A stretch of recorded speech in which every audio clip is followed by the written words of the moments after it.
Hey everybody, welcome back to our channel and welcome to the first of a series of 5 videos that I'm going to put out this month where I take you around my town of Charlotte, North Carolina and show you some places that have ghost stories attached to them. The first place we're going to visit in this series is the Duke Mansion, which is located in a really nice neighborhood of Charlotte. I've always wanted to see inside the mansion, but as far as I know, at least right now, there are no public tours being offered. I did see a lunch or a brunch situation, but I wasn't free on the day that was being offered. So I've never seen inside the mansion. I might put a few photos in this video that I can take from their actual website, which it will be linked down below. But there's kind of a cool ghost story attached to this house, and I want to share it while I walk all the way around and show you the beautiful botanical gardens that surround this mansion. Let's go. What you are looking at here is the Duke Mansion. It was originally built in 1914 to 1915 by a millionaire named Zebulon V. Taylor in what was then the newly created Myers Park neighborhood.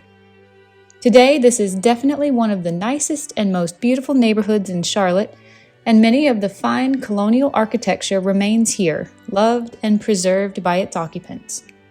Mr. Taylor called his new home the Linwood.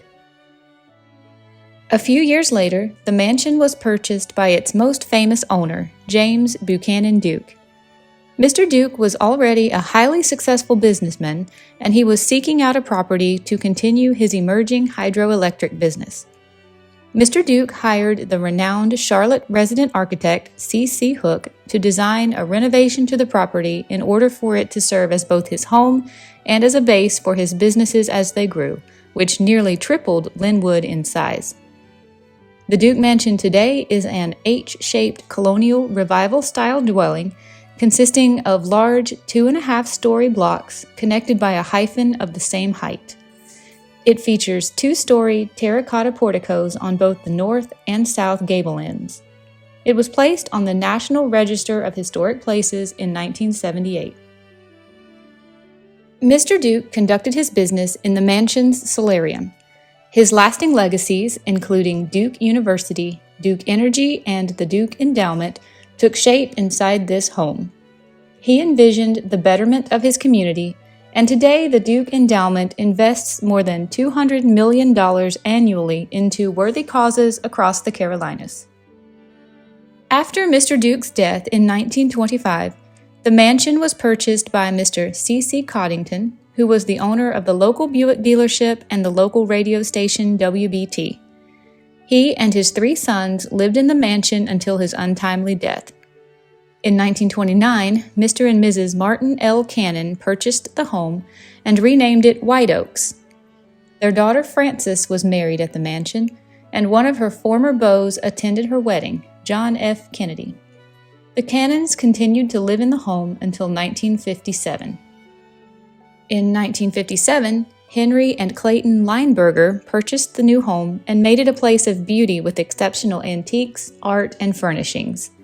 The chandelier in the dining room, which is still in place today, was a Christmas present from Mr. to Mrs. Lineberger.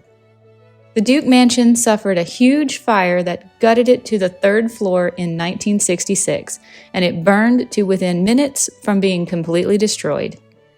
The Linebergers spared no expense and were fortunately able to restore the home completely after the fire. In an effort to secure the future of the property, Mr. Lineberger bequeathed the mansion upon his death in 1976 to the Duke Endowment. In 1977, the home was placed on the local, state, and national registries of historic places. The Junior League began an effort to create a useful life for the mansion as a meeting center. Members of the Duke, Cannon, and Lineberger families were all supportive of this plan, but the change was not supported by the mansion's neighbors, and the effort eventually failed. The property was sold again in 1978, with plans to divide the home into 5 condominiums and add a 6th condo. The surrounding property was slated to be divided into slots for 4 more houses. In 1989, Rick and Dee Ray, owners of a sports media company called Raycom, considered buying one of the condominiums. Instead, they saw the value of the mansion as a whole and decided to purchase the entire house and subdivided lots. They began the painstaking process of restoring it into a grand single-family home. With the leadership of the Duke Power Company, Rick and Dee Ray led an effort to permanently protect the Duke Mansion, and the nonprofit Linwood Foundation was established to ensure its preservation in perpetuity. The grand opening of the Duke Mansion as a historic inn and meeting center was celebrated in 1998. Today, it operates as a bed and breakfast and as a venue for special occasions, and all the profits go directly back into maintaining the home's elegant rooms and exquisite gardens. Now for the ghost story.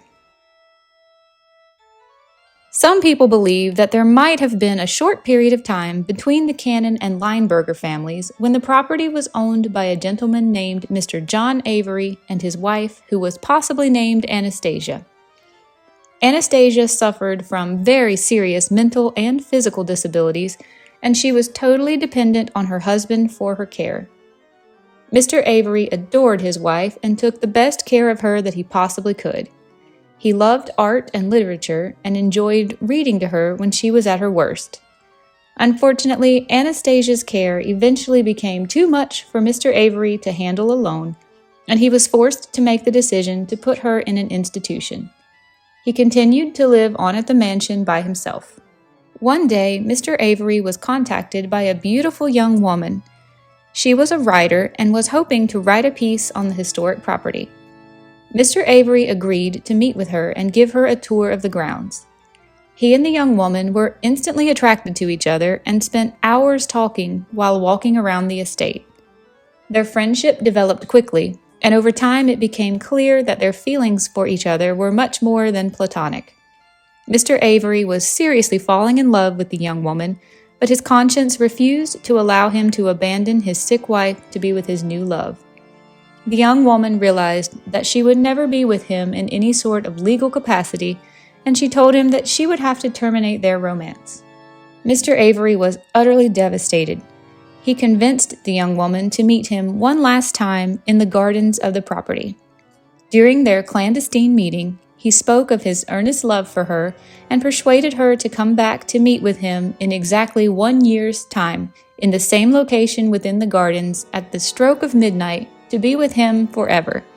He believed that by then his wife would have passed away and he would be free to start his new life over again with his new love. The year came and went. The young woman never forgot Mr. Avery and the promise he had made her to meet her in the gardens a year after their last meeting. She decided to honor their pact, and she went to the mansion that night in the dark, waiting to hear the distant clock strike midnight. She waited and waited, but she did not see Mr. Avery anywhere. She began to feel that maybe she had been foolish to think he would remember her, and she was about to leave when she heard footsteps approaching the garden from the house. There was Mr. Avery, clad in dark, formal clothes, slowly making his way to meet her in the garden. She rushed to greet him with her arms outstretched, but as she embraced him, he seemed to slip right through her hands like a cold fog. She watched as his lips moved, but his voice seemed to be speaking inside her head instead of out loud. Mr. Avery simply said, "Dead or alive," and continued on walking past her, disappearing into the darkness. Little did this young woman know at the time, but Mr. Avery had actually died a few days prior to their scheduled meeting. Many people were tending him at his bedside before he died, and he continuously wondered out loud if he would be well enough to honor his meeting with his young love. He was ultimately able to meet her, but only as a ghost. Do I think this ghost story is stupid? Absolutely. I would rate this 1 out of 5 stars. Terrible story, terrible. No historical record whatsoever of a Mr. John Avery ever owning this mansion or even being a tenant in this house as far as I've been able to find. What a cheesy, stupid, absolutely bollocks of a story. I'm so sorry that I wasted your time on this crap. I hope you enjoyed the home and gardens, but this ghost story needs to get bent. Alright, I hope you enjoyed the ghost story attached to the Duke Mansion. This is such a beautiful place, and I promise if I ever get the chance to see inside it, or if there's ever any type of tour that I'm able to sign up for, I will take the vlog along and show you my perspective of the inside of the mansion. But for right now, on their website, there were no tours offered, and I can't take you inside. But Beautiful, beautiful location. If you ever want to get married really bougie style in Charlotte, North Carolina, this would be a place I think I would have to highly recommend. All right, everybody, I will see you another day in another adventure. Bye, guys.